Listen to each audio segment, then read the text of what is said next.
I'm Marta Waller, and I'm here with Dr. Joe Haraszti, and we're here to talk about Jorn van der Sloot, who has some problems of his own.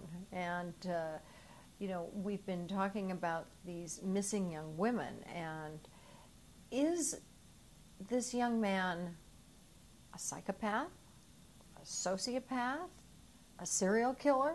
These are questions that have come up. Is he maybe all of the above? Natalee Holloway disappeared 5 years ago. Then he takes a trip to South America, and suddenly we have yet another young woman, and there's video evidence of this woman going into his room. Well, I think all of the above. I think Jorn van der Sloot is a psychopath or sociopath.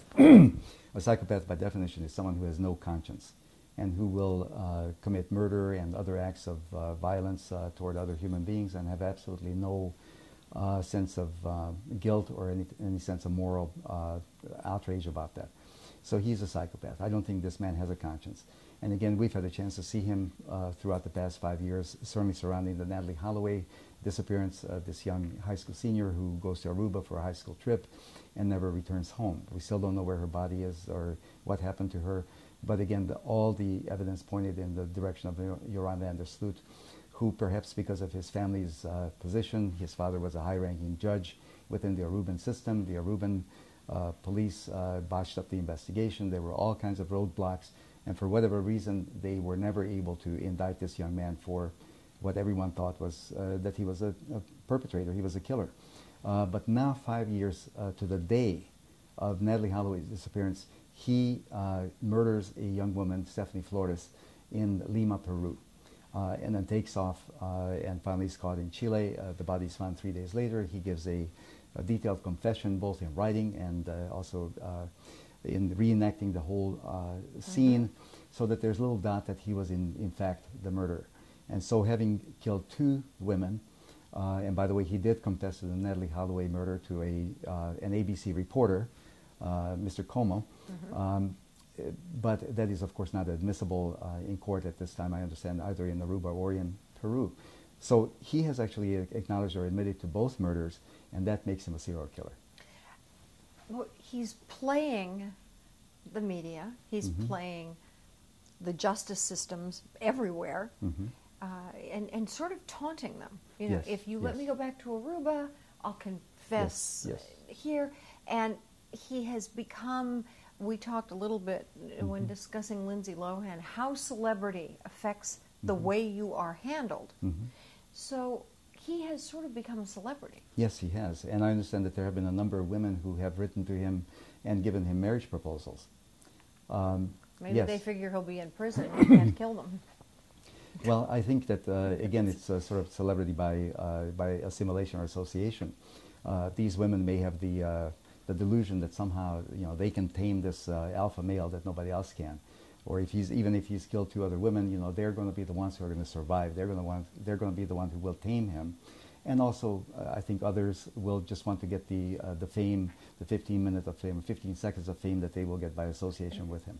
Now, if we eventually start to learn more about this young man as a child, what would be the things you might expect to find, to hear from someone's childhood like this? Not to analyze him specifically, but what would be some of the common traits that you would expect to find in the childhood of someone who... Well, again, I'm careful not to point too much blame at the parents, because again, we know that sociopathy is at least partly genetic. That's, you know, there's a nature-nurture part. In other words, some of it is an inherited tendency toward a lack of conscience development. There have been a number of studies in the past that have shown that people who are psychopaths or sociopaths, they don't process information the same way. They have different skin resistance and skin response to stress. For example, they can fake lie detector tests fairly easily, whereas others, those of us who don't suffer from sociopathy, we can't. A sociopath can fake a lie detector.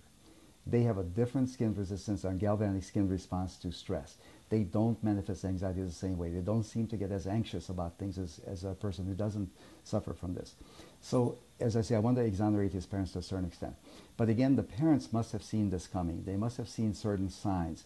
There's oftentimes cruelty to animals, there's bedwetting, and there's also precocious sexual play that precedes many of this.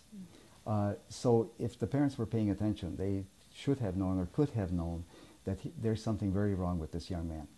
That it would have been behavior that maybe they might have tried to ignore, or just thought it'll pass, or this is just a phase, or maybe talked to him and said, what's going on, but never really connected the dots. Right. Because sometimes we don't see what we don't want to see. Exactly.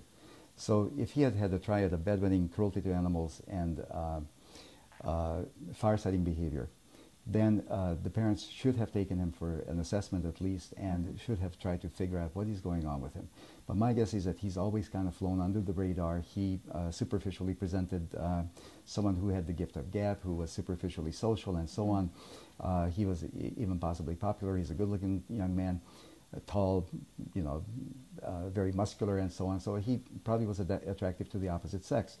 And he had an easy charm about him, which a lot of psychopaths do.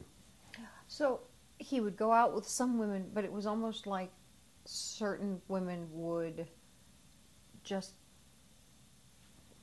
it would like, something would hit him wrong, and that was it. But I wonder if Natalee Holloway and Staphany Flores, if these two women were murder victims, if there are others in this 5-year period of time, because it doesn't seem like that kind of, that wouldn't be the whole pattern. Exactly. That there are just women who've disappeared that no one has said they're missing. Absolutely. I have a feeling that he has done this before. I think he is a serial killer. And I think if he lives long enough, and again, I say that's a big if, because he's in a Peruvian prison system where he may not survive until his trial date. So if he lives long enough, and if he at some point agrees to some type of a plea deal, I think we'll find out, just like we did with the Green River Killer, that there are many, many other women that have disappeared. And again, because of his family's position, he was able to make these things kind of go away. But he wants out of Peru because he feels he's safer in Aruba. Exactly. So that may be the trump card to get him to talk about things. So that might be the carrot that the authorities could kind of dangle before him. But again, I'm very suspect of the Aruban authorities or of the Dutch authorities, because they have protected him and protected his family all along. So I think it would have to be some type of an independent panel that would look at this, because I would not trust, based on their track record, the Aruban system. Well, this should be an interesting thing, and we'll definitely keep watching it, and we'll see what happens with Jorn van der Sloot. And that's going to wrap it up for this episode of A Brief Chat with Joe and Marta. I'm Marta Waller. I'm Dr. Joe Haraszti. And we'll catch you next time. Yeah.